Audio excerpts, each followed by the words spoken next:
U.S. President Joe Biden launches his 2024 re-election campaign, setting the stage for a potential rematch with former President Donald Trump. And former Vice President Mike Pence testifies before a federal grand jury investigating the January 6th attack at the U.S. Capitol. Hello, I'm Arden Naidoo, and this is The Heat.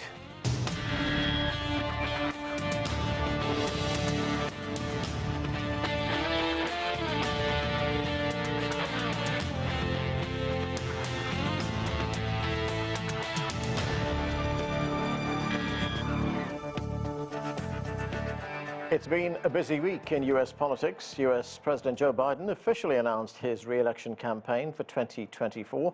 Biden will have to convince voters his record merits another 4 years, and his age won't impact his ability to lead. At 80, Biden is currently the oldest serving president. Former Vice President Mike Pence testified before a federal grand jury investigating efforts by former President Donald Trump to overturn the 2020 presidential election. And the Republican-led U.S. House of Representatives passed a debt limit bill in which is expected to be a showdown over government spending. The United States must raise the debt limit in order to avoid defaulting on its loans. U.S. Treasury Secretary Janet Yellen spoke about the importance of Congress taking action. Since 1789, the United States has always paid its bills on time, and it must continue to do so. In my assessment and those of economists across the board, a default on our debt would trigger an economic and financial catastrophe. For more on those stories from Washington, D.C., let's bring in our panel. Joining us is Eleanor Clift. She's a political columnist for the Daily Beast and has covered every presidential campaign since 1976. Also with us, Malik Abdul is a Republican political strategist and radio host. Douglas Sloan is principal and senior political analyst at National Capital Strategy Group. And Bill Crane is a political analyst and columnist. He joins us from Georgia. Thank you, everyone, for being with us. Bill Crane, let's start with those legal challenges that former President Donald Trump is facing right now. As I just mentioned, the former vice president, his vice president, Mike Pence, testified before a grand jury about events leading up to January 6th, and as we understand it, he testified for something like 5 hours. What does this mean for former President Donald Trump? I mean, could it be damaging to his bid to run in 2024?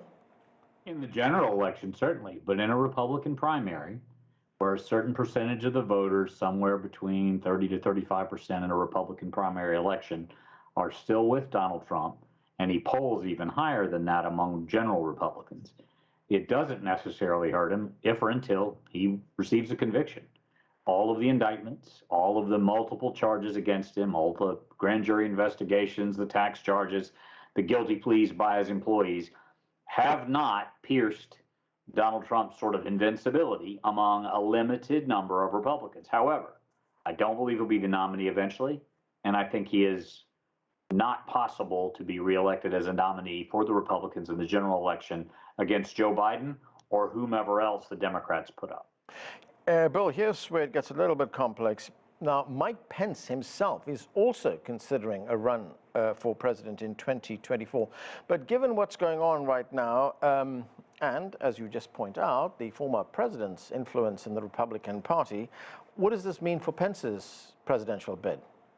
He's in the shadows, but so are all of the other Republican potential contenders, with the possible exception, though he's had a bumpy couple of weeks himself, of Ron DeSantis, the governor of Florida, does tend to break away from the pack, including Vice President Pence, when you survey among likely Republican voters who they look to. There's some strong candidates in that field. Former South Carolina Governor and UN Ambassador Nikki Haley, United States Senator Tim Scott of South Carolina, the former Vice President Mike Pence, potentially others who kind of have indicated they're going to stay on the sidelines, like former U.S. Secretary of State. So the GOP will have a broad field. Whether or not they have debates, it's something else we might want to touch on tonight. But right now, it is Donald Trump's nomination to lose and a general election that I would expect he would lose. Malik Abdul, as I mentioned, President Trump is facing a host of legal challenges. I mean, if we look at it, he's facing criminal charges in New York, investigations by federal and local state prosecutors. He's also facing a civil trial in allegations of rape. I mean, he is doing well in the polls. He's far ahead right now as far as the nomination battle is concerned. But is he the right candidate for the Republicans for 2024?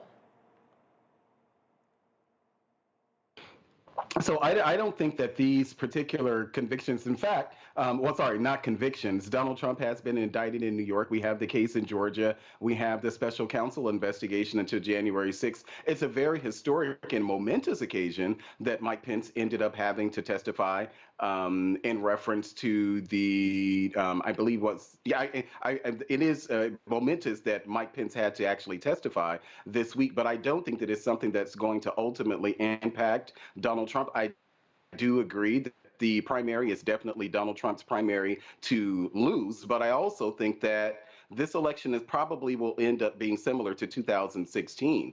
In any other election, Donald Trump would actually lose against a Joe Biden and probably any other Democratic presidential nominee. But I think that this election, particularly, Donald Trump actually does have a chance when you consider the unpopularity of Joe Biden. It was one thing before Joe Biden got in office that there was a lot of things about he would do as president. There was a lot of hope for what he would do, where the United States position is around the world, whether or not we're in intervening in foreign wars, all of those things that we didn't expect to happen in the Biden administration, they are happening now. So I do believe that Donald Trump does have a chance, in fact, a good chance to beat Joe Biden, particularly because his vice presidential nominee will be Kamala Harris, an equally unpopular vice presidential nominee. So this may be like 2016, where the unexpected ends up happening. But Malik, what if Donald Trump is convicted on one of those charges? I mean, is character going to trump policy when it comes to the general election?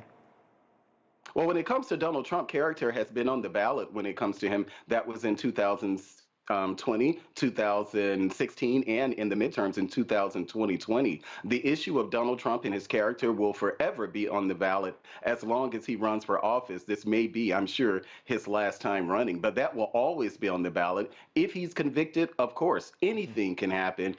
If he's convicted, prognosticators on both sides of the aisle do not believe that the case in New York is a very strong case against him, whether or not he's ultimately indicted for some type of records violation for the raid at Mar-a-Lago, the classified document scandal, or if he's held liable for what happened in Georgia, the electioneering, intervening in the election in Georgia. We don't know, but if he is convicted, I'm pretty sure that for any voter, whether that's Republicans or independents or Democrats, that conviction will surely weigh heavily until their decision to vote for Donald Trump or not. Yeah. I just don't think that we're going to get those actual convictions. Eleanor, let's look at what's going on the Democrat side. Well, President Biden has made it official. He will be running for re-election in 2024. I mean, there have been questions raised about his age, but let's listen to how he responded to those concerns. Let's watch. I can't even say the number. It doesn't register with me. And but the only thing I can say is that one of the things that people are going to find out, they're going to see a race, and they're going to judge whether or not I have it or don't have it. I respect them taking a hard look at it. I take a hard look at it as well. I took a hard look at it before I decided to run. And I feel good. I feel excited about the prospects. Eleanor, the majority of the country, according to polls we've seen recently, don't want President Biden to run again for election in 2024. And even a majority in the Democrat Party, his party, say they don't want him to run. So is that a smart decision by the president? Oh, I think he's the person who could win probably quite easily if Trump is the nominee. The difference between 2016 and 2024 for Donald Trump, he only won with 43% of the vote in 2016. It was a vote that was decided in the Electoral College by some 78,000 people in 3 Midwestern states, about as many people as you put into a football stadium. And 2020, he's going to have a hard time assembling that same coalition that brought him victory in 2016 because he has alienated women in the suburbs. Certainly, the Republican Party has in terms of the party's position on abortion. And then the character issue with the president is on trial, as you mentioned, for rape. And women don't like him.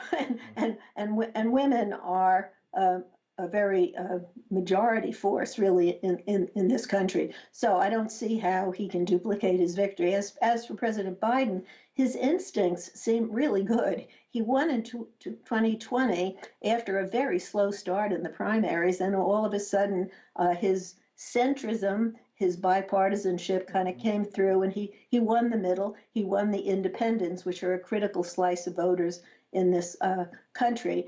And his announcement video is reclaiming the word and the concept of freedom, which is something that the Republicans have run out on traditionally, but now they're banning books, and they want to take away a constitutional right to abortion. And so the cultural issues are now favoring the Democrats, which is a change of turn as well. And Kamala Harris, people think, or people say, critics say, she's not a strong vice presidential contender. She hasn't really filled the job. I think the Democrats are ready for that fight. I think you're going to see more of her out there. And, you know, she represents the future. And a lot of young people in this country look to her as a role model. And mobilizing the young vote in this country is really critical to Biden's reelection. You don't find too many young people who are Trump supporters.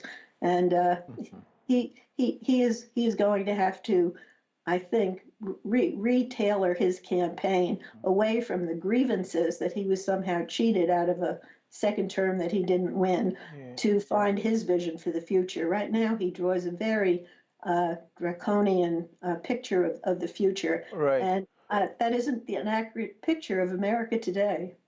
Eleanor, as you say, Kamala Harris represents the future of the United States. But if it turns out that this is a rematch between Donald Trump and Joe Biden, I mean, Biden will be 82 at the time of the election. Trump will be 78 at that time. I mean, really, what does this tell us about the state of U.S. politics?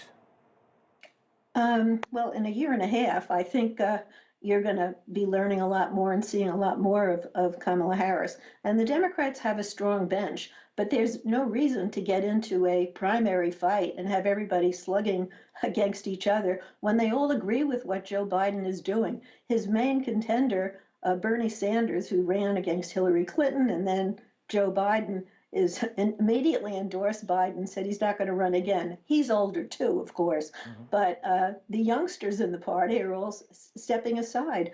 They feel this is, you know, Biden said he would be a bridge candidate, and as one Democrat said, you know, he's in the middle of the bridge now. He's not going to jump off in the middle of what he hopes will be an 8-year term in the White House.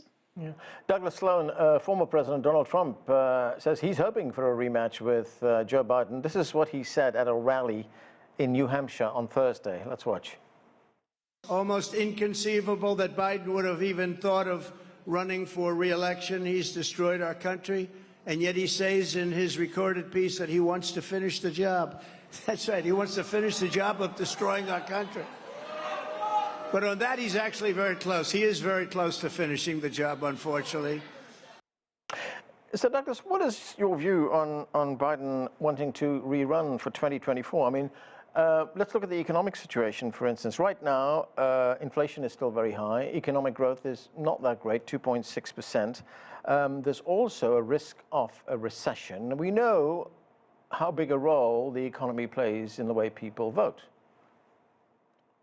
Yes, and I would also point out that we had a favorable jobs report in March. I believe 236,000 new jobs were added, and he had something along the lines of 12 million jobs added since he took over back in 2021. So if we're talking about the economy, that comes down to jobs first and foremost, and Biden has proven to be a jobs-first president. And regarding the inflation, that unfortunately has been a natural turn of events after the pandemic. We were looking at inflation prices, everything bouncing back. It's something that a type of economic situation we haven't had to deal with in over a century. So, and we haven't dealt with it at all in the modern economy. So the inflation is to be expected.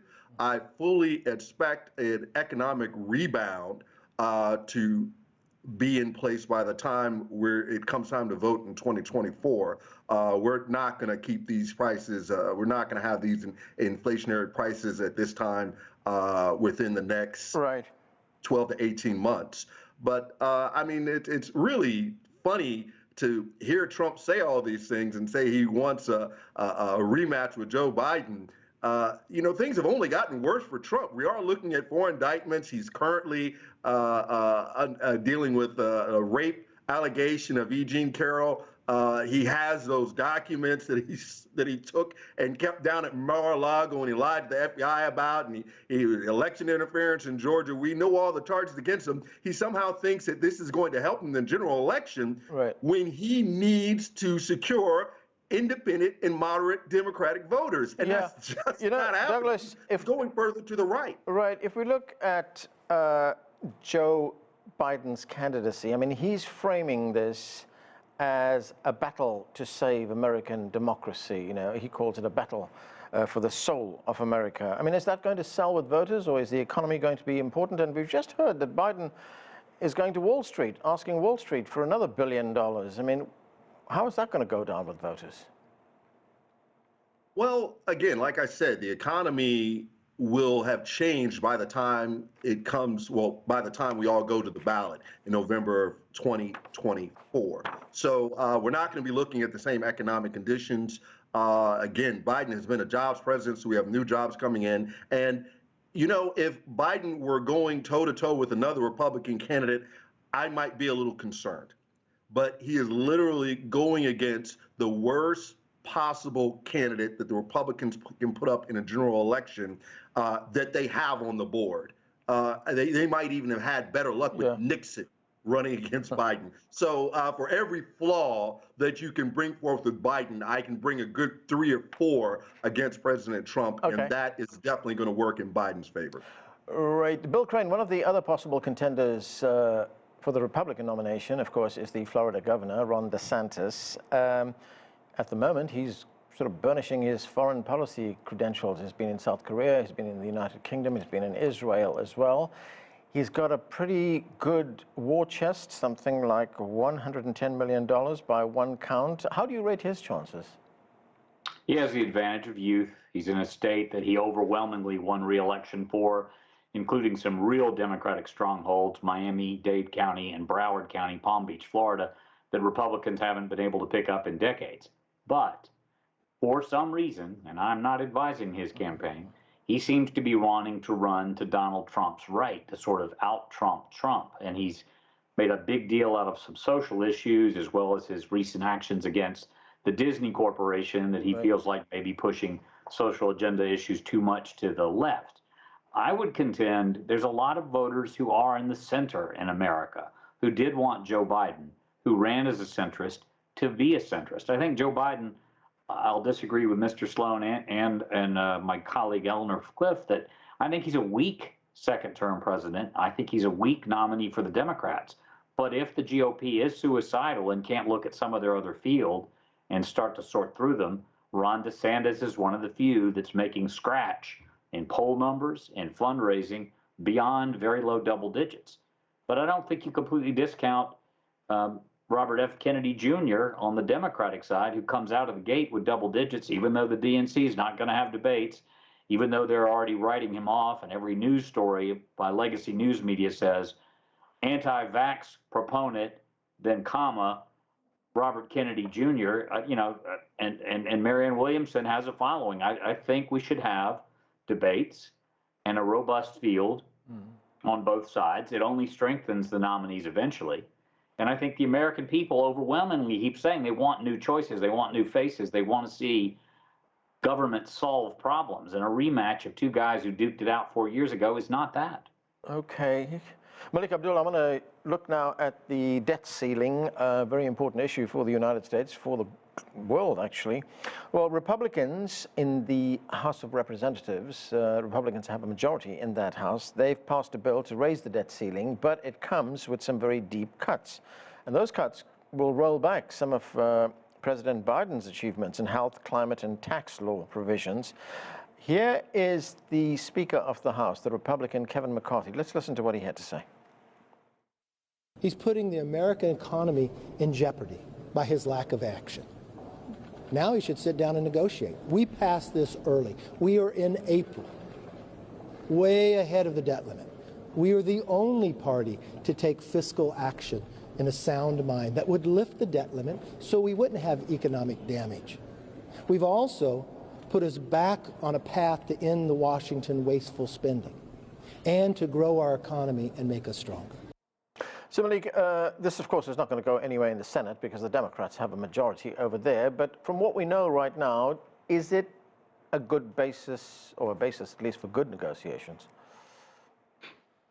I think that it is, and that was part of the discussion that we were having a couple of months ago when the issue of the debt ceiling came up and whether or not it would be extended, how far would we actually go over the cliff. The question was, at the start of this particular Congress, is what would Kevin McCarthy and House Republicans do as far as the debt ceiling? And so what we're seeing now, and they've maintained their commitment to no cuts to Social Security and Medicare, which are the biggest drivers of the debt for sure, but they've maintain their commitment not to any of those cuts. I projected months ago that if there were some type of plan that Republicans would pull out, it would be cuts to our, for instance, certain programs, whether that's at the Department of Education programs or even programs at the Department of Agriculture through our food stamps program. There were things that Republicans wanted to add in the bill as far as work requirements for things like, food stamps. But I do think that this is a good starting point. And I think it's important for us to reiterate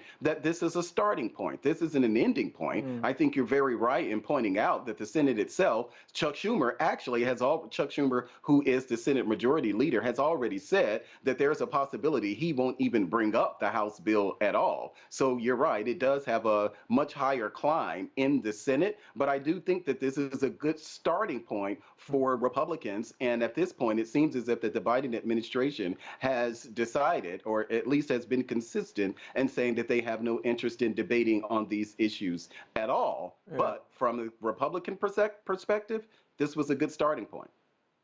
Douglas Sloan, I mean, we have been here before, haven't we? I mean, the issue goes right to the precipice and then everyone backs up and we have the debt ceiling being raised. I mean, it looks like a little bit of political theater, doesn't it? But do you expect that very soon the White House will say, well, look, let's get down to some serious negotiations? I mean, everybody's aware that a default will be catastrophic.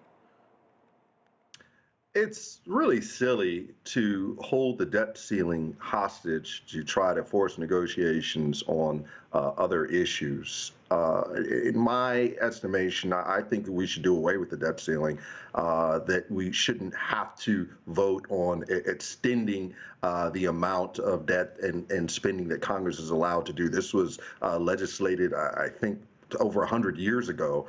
So it's something that can be done away by both houses of Congress. And it's silly that we have to go through these fights and this back and forth every 6 months or so regarding the debt ceiling. No, we cannot default on our debt. Yes, we're going to have to raise the debt ceiling. Everyone knows that. And it's silly to do this, which has come down on a biannual, semi-annual basis. So, I would hope that once the Democrats can get solid control of both houses of Congress, that we could just do away with this thing, because this is really damaging and it's unnecessary to continue to have these fights back and forth when we know that we're going to raise the debt ceiling and we're not going to default on our debt. Yeah, Bill Crane, a very quick response from you on that issue. Is it time to do away with the debt ceiling? Democrats had control of both chambers of Congress during the first 2 years of Barack Obama's first term in the White House, and certainly the first 2 years of Joe Biden's term in the White House, and did nothing on this. I can remember having conversations like this during Barack Obama's first term, and it does always play up to the 11th hour.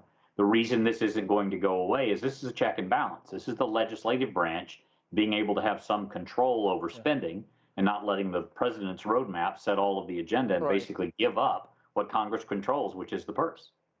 Eleanor, I want to get back to something that you talked about a moment ago, and that is abortion. The United States Supreme Court halted a ruling by a federal court, a federal judge in Texas, that had suspended the use of the abortion pill. For now, it will remain available, but this is far from settled. It could end up in the Supreme Court again. Let's listen to what Vice President Kamala Harris had to say. Fundamental freedoms are under attack in our country today, and it is the tradition of this university, and dare I say the tradition of our country, to fight for freedom, to fight for rights, to fight for the ability of all people to be who they are and make decisions about their own lives and their bodies. And Eleanor, that was the Vice President talking to a group of students in Nevada. How big an issue is this going to be? Well, the overturning of Roe was a huge earthquake within politics in this country. And I think it's the reason that the Democrats did much better in the 2020 midterms. And if you look out at the map for 2024 from the presidential race on down through critical states, you see Republicans, for example, in Ohio, trying to change the threshold for voters to get a measure on the ballot to secure abortion rights. And these ballot measures have passed so far in 6 states. And in red states, huge numbers of people have showed up to voice their support for abortion rights. So this is an issue that for decades, the Republicans ran against Roe, and their voters were very unified. And this time, Democrats are very unified. And the issue for the first time, because of the overturning of Roe, is now, and it gives an advantage to the Democrats. I mean, I think, and you see Republicans really floundering, trying to figure out, do they want to be for a federal ban on abortion, a 15-week ban? Well, their activist groups want that.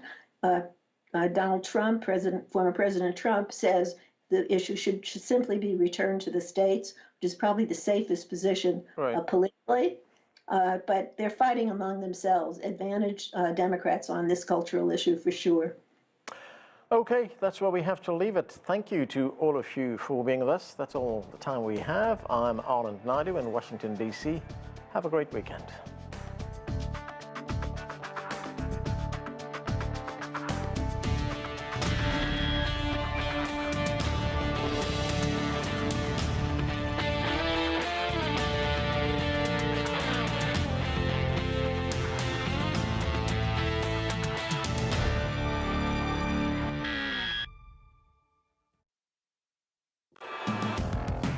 The nature of business is to bring value.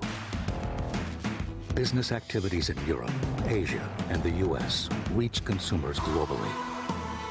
Trade, manufacturing, energy, high-tech, real estate, consumption. We give an expanded view on global business and how it covers, influences, or relates to the whole world. Global business, only on CGTN.